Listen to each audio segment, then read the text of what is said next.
கிழக்கு திசை காற்றும் ஊடுருவ தொடங்காததன் காரணமா தற்போது ஒரு புரட்டாசி மாதத்துல இருக்கக்கூடிய வெப்பமான நாட்கள் போல தற்போது ஒரு வெப்பமான ஒரு சூழல் வந்து நவம்பர் முதல் வாரத்துல காணப்பட்டுட்டு இருக்கு ஒட்டுமொத்த தமிழகத்திலயுமே.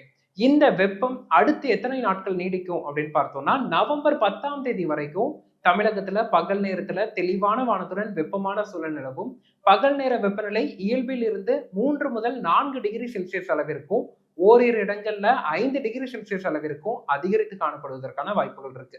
குறிப்பா கடலோர மாவட்டங்கள்ல வெப்பநிலை 33 முதல் 35.5 டிகிரி செல்சியஸ் அளவிற்கும் ஓரிரு இடங்கள்ல 36 டிகிரி செல்சியஸையும் எட்டுவதற்கான வாய்ப்புகள் இருக்கு. உள் மாவட்டங்கள்ல வெப்பநிலை 37 டிகிரி செல்சியஸ் அளவிற்கு அதிகரித்து காணப்பட வாய்ப்புகள் இருக்கு.